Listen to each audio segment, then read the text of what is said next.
Ladies and gentlemen, the host for the next panel today, Ajit Rangnekar, is the former Dean of Indian School of Business and presently the Director General, Research and Innovation Circle of Hyderabad and partner at Social Venture Partners.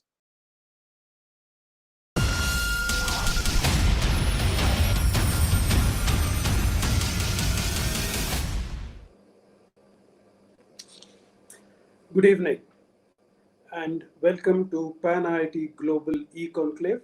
My name is Ajit Rangnekar. With me today are three eminent thinkers and we are going to discuss rebuilding higher education. Let me first start by introducing them. I'll start with Dr. Anil Kakodkar.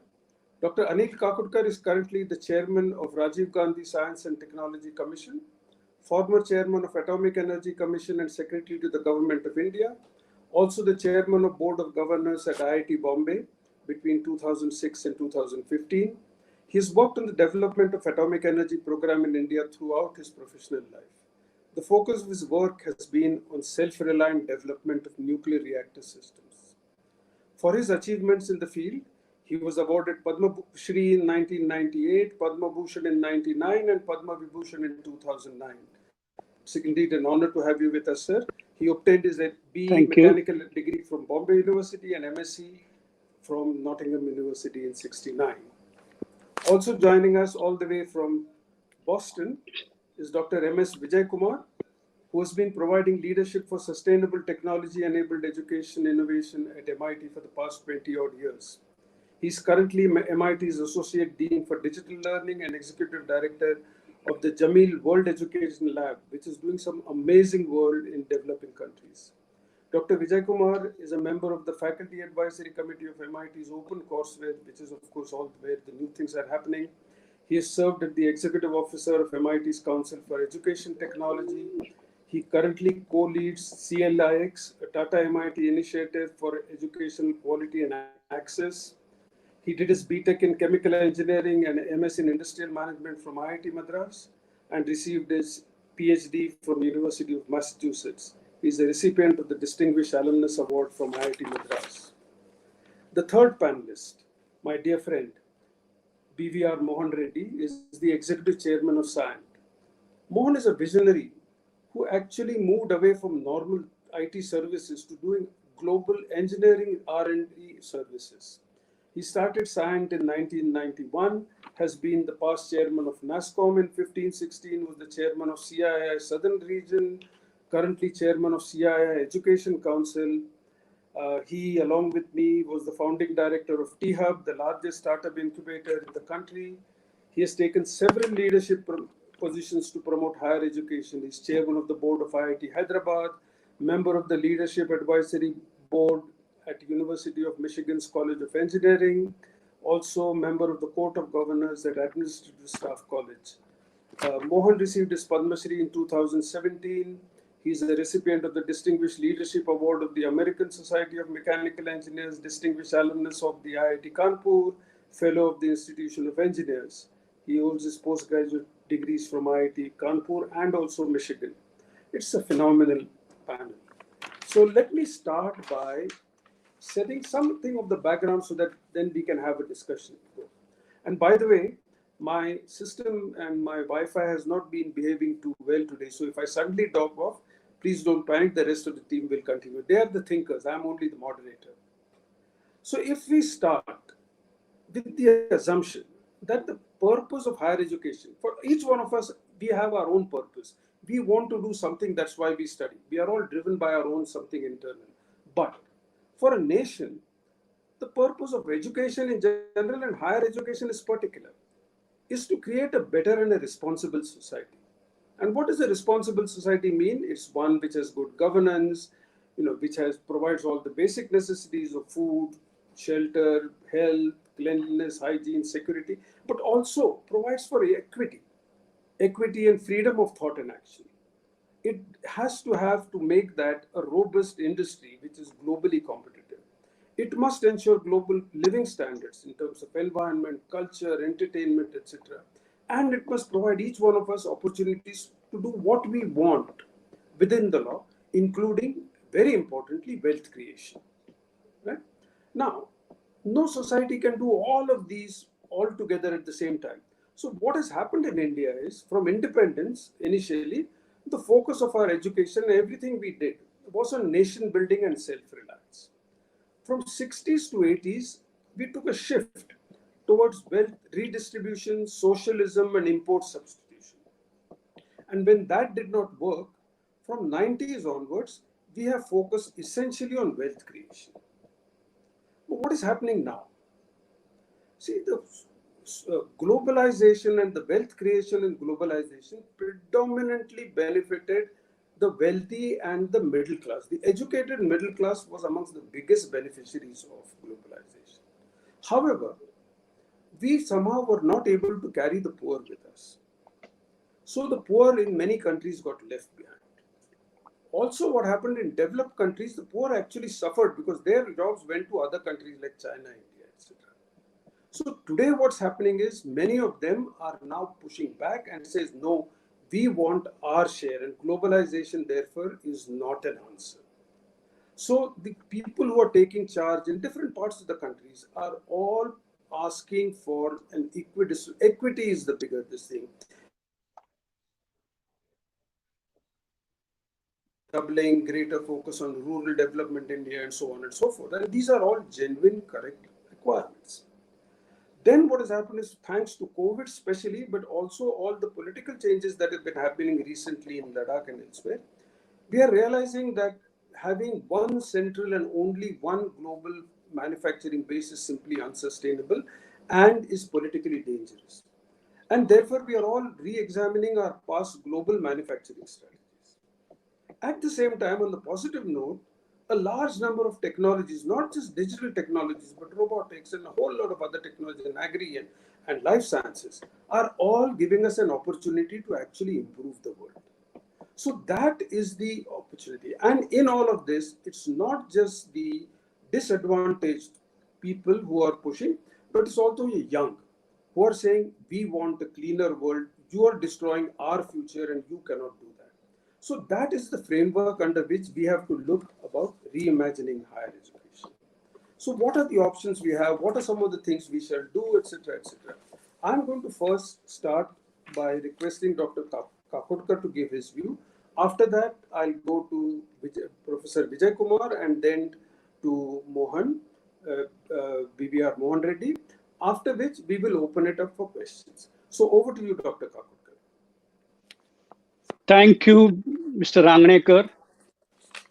Happy to be here along with Dr. Vijay Kumar and Dr. Mohan Reddy for this conversation on rebuilding education at this PanIIT Global e-Conclave on nation building. Before I get into some of the topics which Mr. Rangnekar initiated, I want to first say that today is Guru Purnima, a special day to talk about education. We pay our respects to teachers on this day.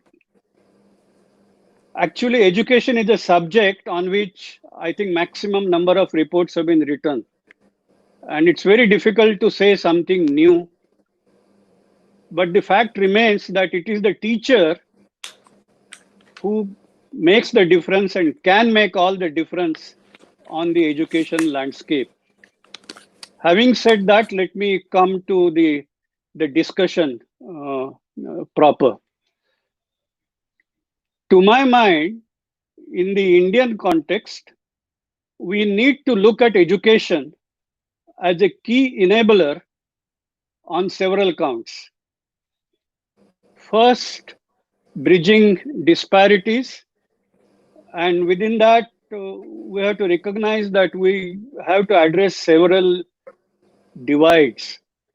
The rich-poor divide, the urban-rural divide, and of course, bridging the gap between where we are today in India in terms of global competitiveness and to be a top competitive nation in the world. Now, I think we need to bridge all that. We are well placed in terms of our demographic dividend, rising middle class has shown how big difference education can make to the economy and growth of the country. We still have to address this question about the urban-rural divide, because education penetration in rural areas and its role in raising the standard of living of people there is, I think, still an issue, and we need to talk about that. The second aspect where education becomes a key enabler is this question of comprehensively embracing new age society as we are migrating from the industrial era to knowledge era. We have to be competent participants into this new age society. And while we adopt technologies to be able to do that, I think we must make sure that the society remains humane and not becomes enslaved with the technology, because that's a great danger. And that, I think, is an important role education needs to play. The third aspect, again, role of education as an enabler, in my view, is this question of holistic education that emphasizes an ecosystem for group learning or group research, problem-solving ability, competitive technology, and most importantly, simultaneous attention to jobs, growth, and sustainability. Now, it is this last three which many policymakers believe are impossible to be realized at the same time. And as the COVID situation has told us, that unless we realize that, there will be problem. Either there will be problem on the jobs front, or there will be problem on sustainability. So I think we need to rethink the whole framework of policy, whole framework of economy, the way it is built, so that we are able to do all the three things together: the jobs, growth, and sustainability. The fourth thing in this category, as education as a key enabler, is a change in the cultural mindset. To my mind, we Indians traditionally, we are deeply embedded in silo mentality. Sorry to say that, but I believe that is largely true. It's changing, but we need to actually get rid of that and get into an environment where we can do a lot of things with people with complementary capabilities, across the discipline. Now, I would say these are the objectives that we need to realize or leverage education to realize those.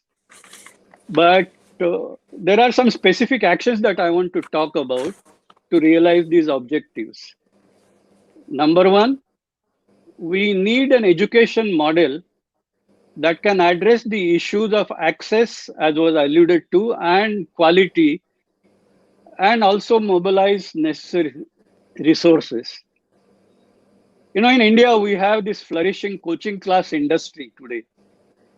Now that, in terms of its turnover, has become nearly as large as government budget on education.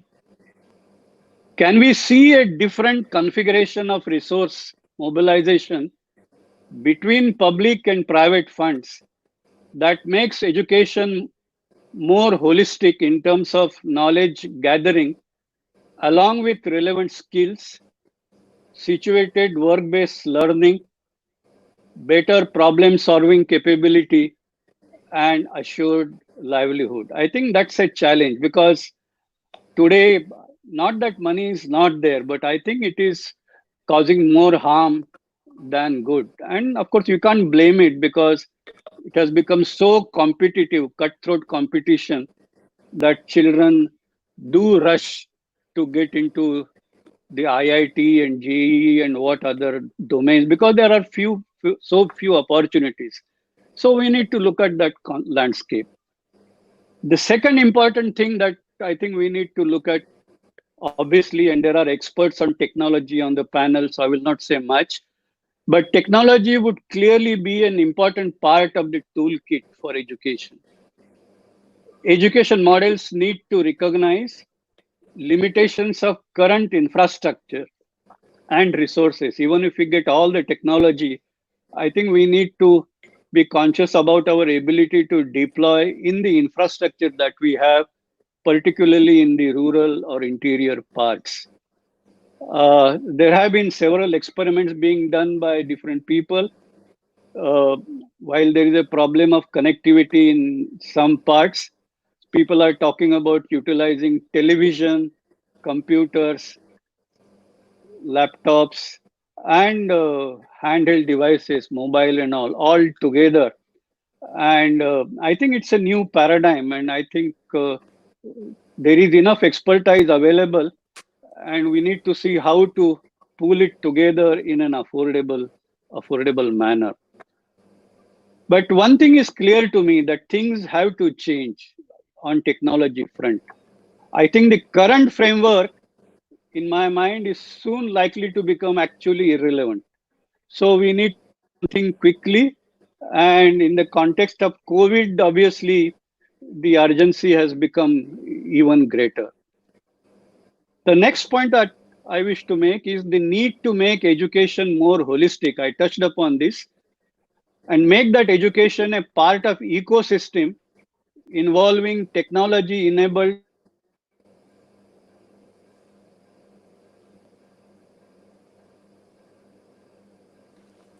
I think we seem to have lost Dr. Kakodkar. Have we?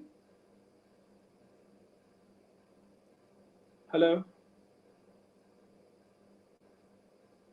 I think we have lost Dr. Kakodkar. So I think in some ways, Vijay, this is a great segue into what you were going to say, because he's talking about, making education reach out to masses, making using technology. So I'll hand this over to you, and maybe you can take it up from there. Greetings, everybody, and thank you, Mr. Rangnekar, Ajit, and Mohan. You set the context up very well. For me, it's a pleasure and a real privilege to be in this distinguished company addressing this very, very important topic, that of rebuilding. And rather than leaping into solution, because the demand side has been articulated so well by both Ajit ji and Mohan ji, I want to just set context a bit. This house that I'm talking to you from was built in 1927, and so it's old. And in 2004, we remodeled this house, built some extension, etc., etc. Last week, it rained torrentially over here. I went to the basement, and it was flooded, right? And what we had not done, there are some cracks in the foundation that we had never attended to. And when we remodeled this place, we never attended to those foundational cracks. So there was a lot of extensions, some features came in, etc., but a core problem never got addressed, those cracks. So in a similar fashion, I believe when we talk about rebuilding, we really have to think about some of these enduring problems, and you articulated them, these cracks, and they are largely, you can encapsulate them as equity, access, quality problems.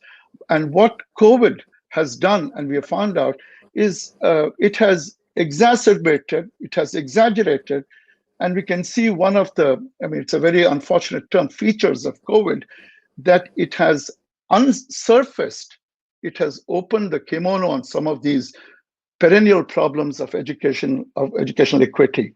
And so when we talk about equity and we talk about quality, first of all, an assertion, those of you, who are familiar with my background, my work, I am an unabashed optimist. I believe that prudent, judicious combinations of what we call digital learning technology, learning sciences, and the principles of open education provide a real potent force for the kind of disruptive innovation that is absolutely essential to address these cracks of equity, of quality at scale.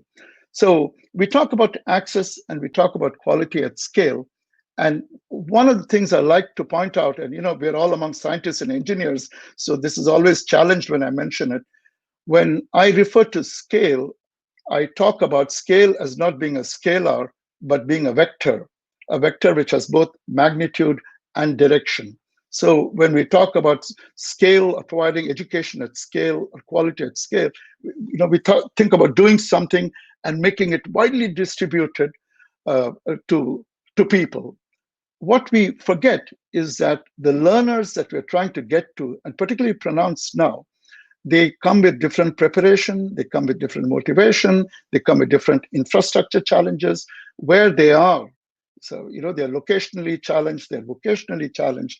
So the scale is not taking one thing and providing it to millions, but to see how can we provide different kinds of opportunities with different kinds of contexts in terms of preparation, motivation, in terms of where they need to go and where they are in their life, where they are physically, geographically. So it is about providing many things to many, many different kinds of people, differentiated learning opportunities. So scale as a vector becomes a very important thing. And I believe this concept, so that's in the scale as who you reach in the denominator. The other thing is about quality. And I want to say a couple of things about when we talk about quality, providing quality learning opportunities at scale. And both Mr. Rangnekar and Mr. Mohan Reddy actually talked about it very nicely, because we are talking about quality. The properties of quality learning are to say not just, we talk about active learning, hands-on learning, but one of the most important qualities is about relevance to the workforce. And I'm not talking about just being responsive to the workforce, but being generative in creating new opportunities, in creating new kinds of possibilities. So quality has to be seen in terms of not only just absolute content, but what we are teaching, what people are learning in terms of the relevance to informing the workplace, informing the economy, to be able to, with agility, respond to new opportunities. But I think in countries, such as India, actually anywhere, but I see this more in developing context, the opportunity to generate new economies, new kinds of opportunities, the generative tendency, and it's variously described as having entrepreneurial tendencies or whatever. So we have to think about quality, and the two other dimensions, which Dr. Reddy pointed out, which I cannot overemphasize, is this notion of citizenship and what we say compassion. We are working with refugees teachers in Jordan, and it's not about just providing tools and techniques, but providing the agency, the confidence, so that they can actually employ them and make it different for themselves and for others around them. So this notion of empathy, compassion, and so we have to think about quality differently, and we certainly have to think about scale differently if we want to address our aspirations around equity. So that's on the demand side. On the supply side, what I say is, again, this potent combination of digital. And again, when I say digital technology, it's not just taking what we are doing on site and transplanting it online. We saw in the immediate aftermath of COVID, for business continuity reasons, everybody was going online, and you can clone inadequacy. In fact, if and when we have time, I can tell you some interesting stories, about what going online without thinking about it. And I believe we actually miss the opportunity if we don't see this as an opportunity to re-engineer what we do with technology. So keeping these kinds of things in mind. In fact, we look at learning science as a very, very important player in this equation. Learning science, we're learning so much about how the brain functions, how learning happens, happens in different contexts, which allows us to judiciously combine digital or technology with on-site and online, so that we can provide these differentiated, different kinds of learning opportunities for people, for different kinds of people. And this becomes something very, very important, because when you talk about digital, it is certainly about networks and technological infrastructure. Digital is about data. Digital is about the affordances that AI creates to provide much more tailored, customized learning opportunities. Being able to map concepts to labor market needs, being able to do much more formative interventions for better learning opportunities. So digital is hardware, software, and digital becomes a method by which to easily and at scale implement what we learn from learning science. And then, of course, what openness does in terms of principles and policies so that we can have a systemic orientation towards large-scale change. So I'll stop with that. I wanted to paint this context of thinking about how we really need to understand foundational problems and why I am so bullish, perhaps in a Pollyannish way, on this opportunity, because I think what we need, and Aditya, you really, you made a reference. What we need is disruptive innovation. It can't be innovation around the edges. And when I say disruptive, it means some structural, things that we have taken for granted, say between access, cost, and quality, between the learner, the institution, and resources. All those structural relationships can be positively challenged and reconstructed, and that's what will lead to the kind of equity and scale we're talking about. Great, lovely. I wouldn't be surprised if people in the audience actually think that we have pre-planned this and this whole flow is going, because this is another perfect segue to Mohan, because we are talking about disruption, we are talking about how to make it on scale, we are talking about quality, and everything that Mohan has been thinking and working about. So over to you, Mohan. To all the gurus. It's indeed great pleasure to be here on the PanIIT panel today. I'm also very conscious of the time at this point of time. And so therefore, the speakers were ahead of me, very well articulated. Professor Kakodkar, Professor Vijay Kumar, Professor Rangnekar, all of them have painted all the scenarios at this point of time. So therefore, I'll try to be as brief as I can, and I'll jump into something which I think are the priorities. What I see at this point of time is there are two major challenges that we have. One is the technology. Technology is accelerating and amplifying at a pace the human beings have never experienced so far. And so also, we are in the middle of a major disruption because of the COVID crisis. The locking, unlocking, and locking, unlocking continues to be a sinusoidal waveform in many parts of the world, including India, and there are several examples that we can talk about. But also, in the middle of these things, there's a huge opportunity also that comes in, and that is what was announced by the government as the Atmanirbhar Bharat, because that's a huge opportunity to me. And that part, as earlier this evening, articulated by me, but it so happened by coincidence, the Vice President of India, Mr. Venkaiah Naidu, talked about it's all about self-reliant economy. It's not about protectionism. It's not about isolation. It's certainly making sure that we use this as a launch pad for furthering entrepreneurship and innovation. Truly, I think that is what is a key for us as a major opportunity in front of us. So therefore, what I would do now is that I think there are three things, and I think Professor Kakodkar mentioned very well, that there's so much amount of it has been written and said so far about education. And so also, three of the speakers ahead of me articulated it very well. So I will get into that part. So given the situation that we are in, the opportunity that is ahead in front of us, glaring at us at this point of time, Atmanirbhar Bharat, what are the three things that we should be doing? The first one that I think is that we need to foster innovation, incubation, and entrepreneurship at the level of our higher education schools. I happen to teach a class on entrepreneurship that's actually more precisely on leadership at IIT Hyderabad.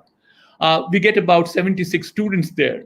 But if you ask them how many of them want to truly become entrepreneurs, not many hands go up thereafter. But then the challenge we have further ahead of us is that we all talk about the demographic dividend at this point of time, which actually will peak out in another 15 years by, I believe, 2035, we'll have 65% of Indian population, which will be in the working group of 15 to 59. So therefore, there is enormous amount of need at this point of time to see that we can probably, A, educate our people well, and equally importantly, create enough of jobs. Therefore, there is a need for us to create more amount of employment, or instead of saying we look forward to job seekers, then we need to certainly look forward to people who will create more amount of jobs. That requires actually a big shift in our education system. Our rote learning should go away. We should probably, as I think one of the reports that I was reading about from Professor Kakodkar himself, he talks about something called the design spine. I think he did this for NIITs several years back. And that's the key to it, is that ability to have design thinking, multidisciplinary thinking, our ability to have multiple areas of specialization for people are the key to us in terms of making sure we get this holistic development of people who then can turn out to be entrepreneurs. Otherwise, they'll only become good mechanical engineers or good electrical engineers. Our ability also to bring about risk taking. I think today you see very low risk for low appetite for risk, as opposed to there is enormous amount of fear for risk in the minds of people. So that shift has to bring in the higher education. So therefore, is it the curriculum? It's the pedagogy. It's the culture. That's the first one I have. The second one is that we also need to monetize the research and development that we are doing. Enormous amount of work being done in the academic institutes at this point of time. No denying that the percentage of money being spent in R&D in this country is a fraction of what gets spent in the West. But that doesn't mean that look, whatever is even being spent at this point of time is well spent. My challenge is that I don't dispute at all that people do research for academic pursuits. They also do research for applied research. So therefore, if they just leave it, and we are seeing that the trend at this point of time in several education institutions, that they have as much as about 70% is more in the area of academic pursuit, as opposed to about 30% in applied research. But I think we need to monetize the effort that's going on. There is very good work being done, but doesn't get monetized at all. So therefore, I think, is there a way we can motivate people, incentivize our teaching staff or the professors or the PhD scholars in order to make sure that the work they're doing at this point of time has to be productized? Which in effect means that we need to have a much stronger relationship with the industry. So this industry academia research has to grow dramatically. And I think there's a good experience at IIT Chennai, where they created a research park. And in small ways, I think it's happening now with other IITs. Can we then do it much larger? My last point, I know if I'm running out of time, but I'll quickly finish off my last point, is the third one is we need to move into a mode of having more amount of cooperation as opposed to having competition. Somehow, I think starting with the JEEs, we have a competition intensely. No denying competition is important. Actually, we now have competition because we also rate all these education institutions across the country. There are NIRF ratings, as they're called. Several other ratings also come by. That is not bad at all. To me, the ability to compete is a good thing. But once the competition is over, we can also cooperate with each other. So it's a cooperative competition which will probably make the difference. So the point I like to make is, especially there are some of those leading edge technologies, which I think India has to become self-sufficient. And these are very good opportunities right now in front of us, whether it's to do with 5G, or it is to do with AI or IoT, or more importantly, the cyber physical systems. So therefore, can there be a cluster approach between the education institutions?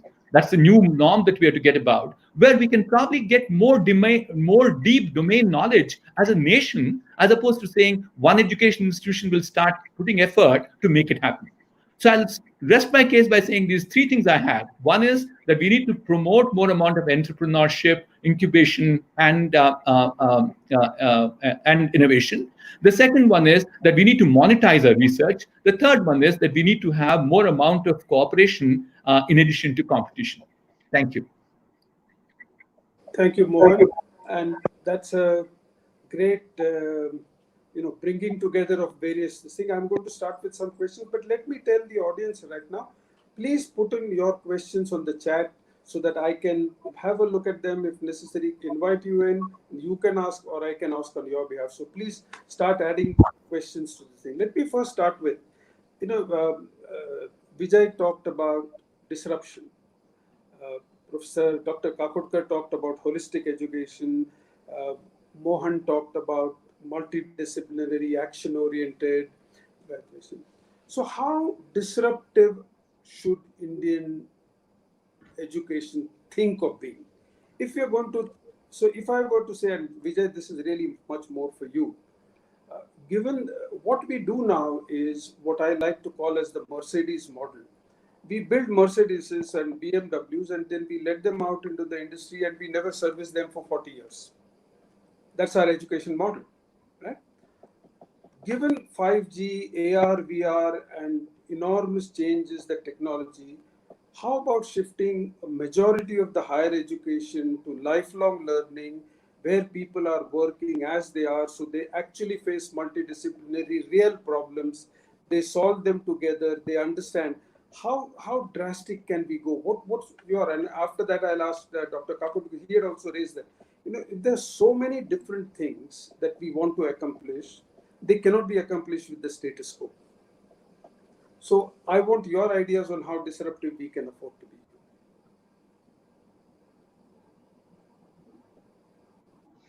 Excuses and say, what is this? Cautious optimism is not a word I'm going to use. I think we have the opportunity to be dramatically disruptive, and we are. I continue to work with projects in India with rural schools, and the capacity of the system to accommodate innovation is tremendous because the need is tremendous and the tendency to explore different approaches. So as a culture, it is there. I do see it and experience it. And I want to bring some color to your question about how disruptive. I said the disruption is around structural changes. And for instance, I talk about who learns, where they learn, what they learn. Do you have to go to an institute to get credentials? What we are seeing with technology is a disaggregation of on both the supply side as well as on the consumer side of education. So who educates?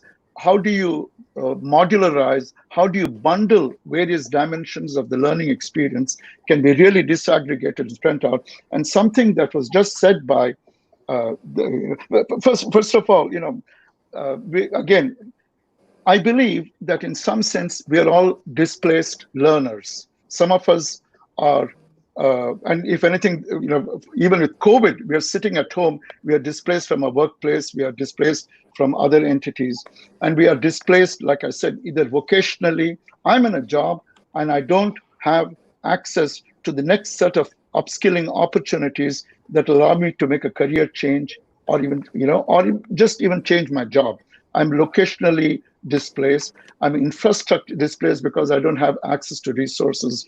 So designing what technology affords us is to look at displacement as a general condition for the learner and come up with limiting cases of this displacement. Some people, like I said, today's displacement is COVID. Yesterday's was the Syrian refugee crisis. Tomorrow's is global warming. Day after tomorrow is because labor markets are moved to different places. And what we have to do, and in the Indian context, this is particularly relevant now because we see these mass movements. What we have to see is how can I provide quality opportunities that combine technology and on-site to provide these different kinds of learn, to meet them where they are, so that this expectation that they have to come somewhere. Similarly, I want to think of the general condition of every learner, not just being displaced, but of being differently abled, which means that their preparation, some are, like I say, visually impaired, some are math impaired, right? Can we think of that as a defining condition and design experiences for differently able and displaced? And the agility that you talk about, that is needed. And I don't believe that in the current model, without changing who's a supplier, we can have the agility to address this, exploding need which is a vectorial change, in what is needed and who needs to be served. And the point that I want to make is, and this is both enabled by technology and also by the kind of community solutions that it generates. And this, I'm going to pick up from an implication of what was said by Mohan just now, which is we have to start thinking about the we have to start thinking about the ecosystem of providers. I do not have to be, as an institution, the sole provider of every aspect of education. I can partner with industry, I can partner with other institutions in the value chain and look at how all these people become part of the provider ecosystem. And technology affords that connectivity and to do that. But the agility that is required is the structural change that is required is to move away from this, I am the institution, to the ecosystem is the institution that we all derive value from. Thank you. I think that's a great, because that's what we are talking about. We are talking about how do we create an ecosystem rather than rely on each institution working in silo. That's going to give us some.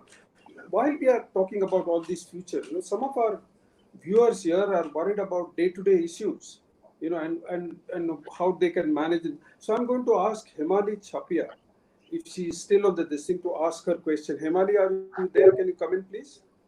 Absolutely, I'm right here.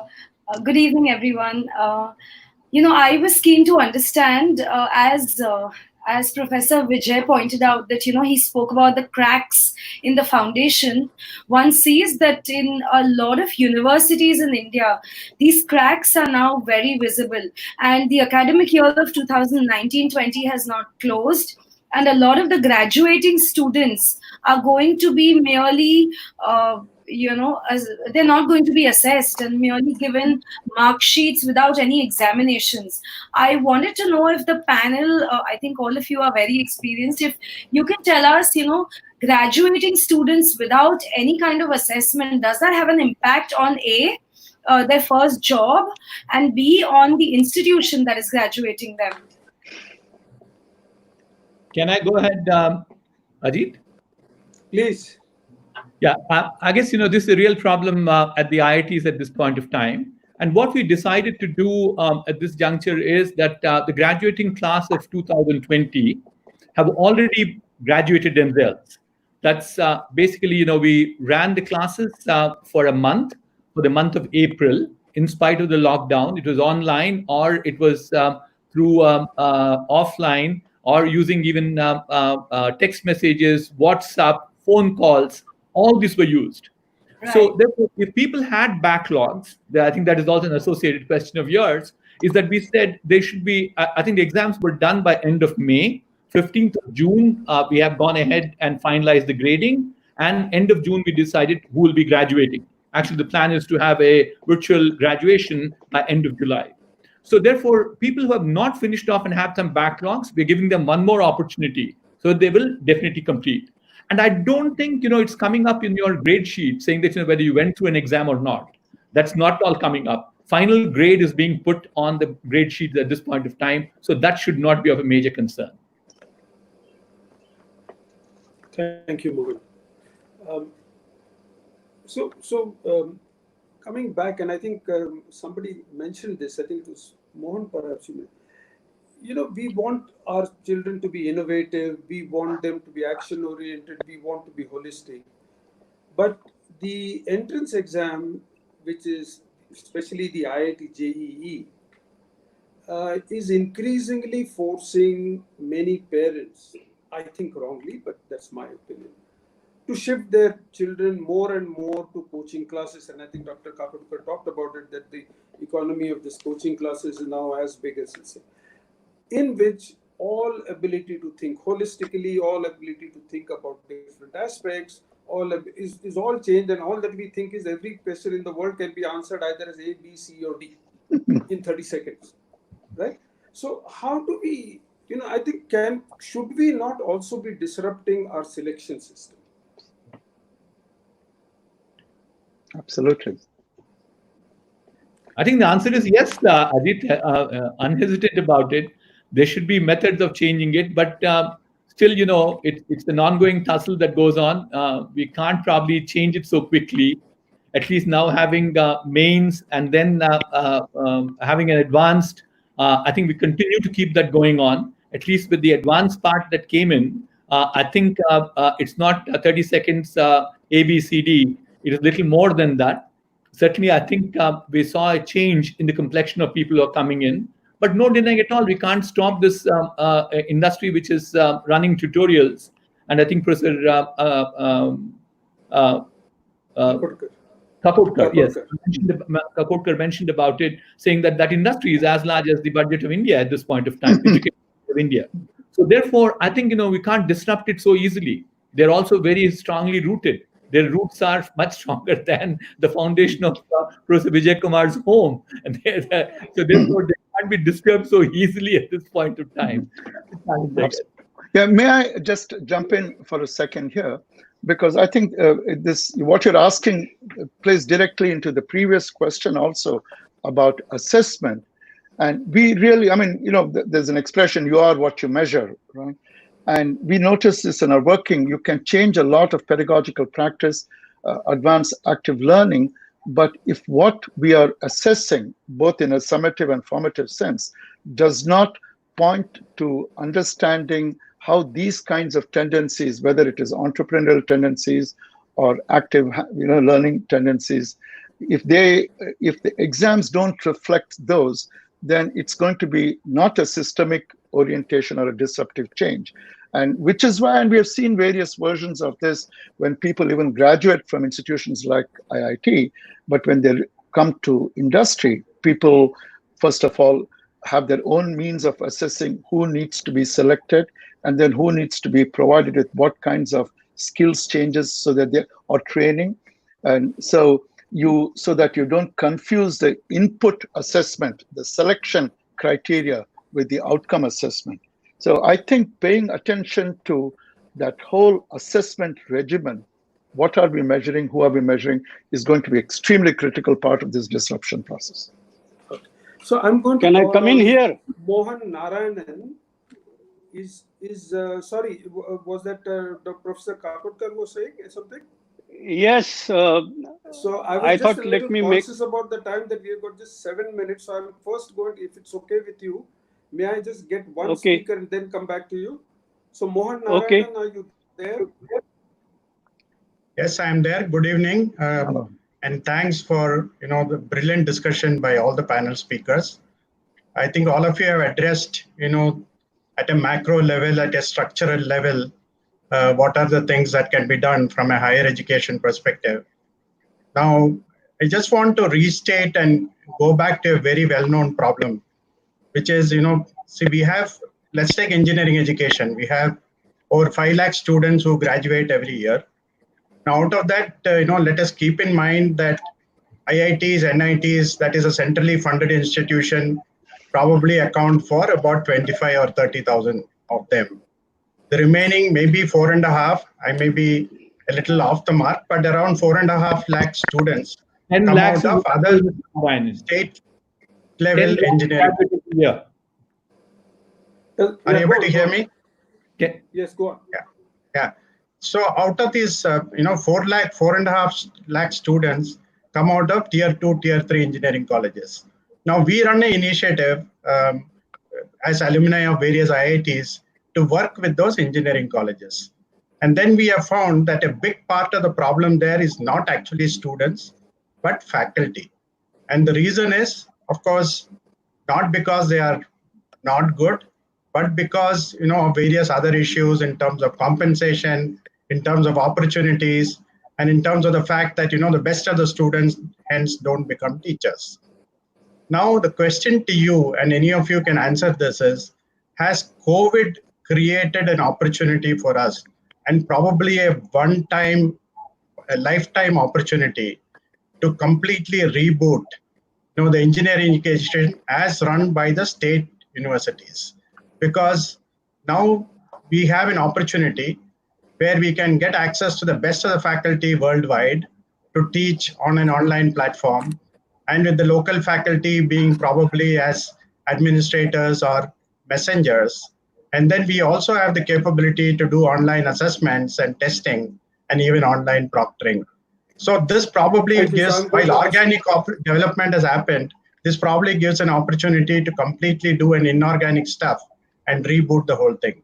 As policymakers, what can be done now?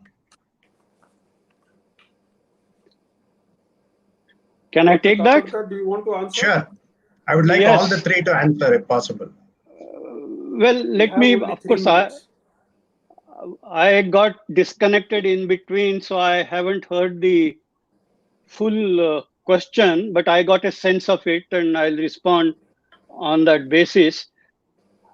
I think this is also a same problem, the cracks in the foundation of our education system. IITs are doing great, but as was pointed out, the number of students come out of IITs is a very small fraction, maybe 10% of total engineers that we produce. And what about the quality of other engineers that we produce? And so there is a huge difference between the career opportunities for an IIT graduate vis-a-vis career opportunities for a graduate coming out from an ordinary engineering college. I think we need to fix that. And if that, I talked about disparity, this also is too much of a disparity in quality. And then everybody wants to rush for IIT, so you have coaching class problem. So I think we need to fix this problem at its roots. A similar thing was said earlier with regard to the quality of our older education institutions, universities. And there again, it's same thing. We create a lot of new institutions, but not worry so much about the old institutions. And I can tell you from my experience, for example, at University of Mumbai, we have set up a center of excellence in basic sciences, which does more or less the same thing as ICERs do. And you can set that up at 1/10 the cost because all the infrastructure exists. And it is making a big impact on an existing university. I think we need to adopt such models where the quality of existing institutions remains rejuvenated. The third problem of a similar class is this, again, I mentioned the village and city disparities. And there again, I think we need to have a good disruption. Today we are talking about IT. Today we are talking about knowledge technologies. So why is it that when we look at villages, we look at only in the context of agriculture and allied activities? Why can't we think whatever somebody can do sitting in a city, why can't the same person do same or equal in a village? So in a village, I think today's environment allows opportunities in agriculture, in industry, and in knowledge area, whereas cities is only the two. So according to me, there are higher opportunities in villages, but average income in villages is just half. So I think we need to fix these problems. These are the disruptions that we need to handle. And the last point, last point I wish. 9:29, okay. And I think in 1 minute we have to close. Okay, so I stop. I'm afraid I'm sorry. Mohan, I think all I can say is a simple answer is yes. COVID does not COVID, but this digitization will give us an opportunity to raise the quality. Yeah. I just want to thank Dr. Kakodkar, and my apologies, sir, that the time was not enough. Unfortunately, you dropped off, so we couldn't continue with that discussion. Thank you, Mohan, as always, and thank you, Vijay. It's been a wonderful, exciting discussion. I wish we could have gone on and on, but we shall hopefully continue this another time. Thank you, PanIIT, for having us, and all the best. Thank you very much. We hope to connect. Bye. Thank you.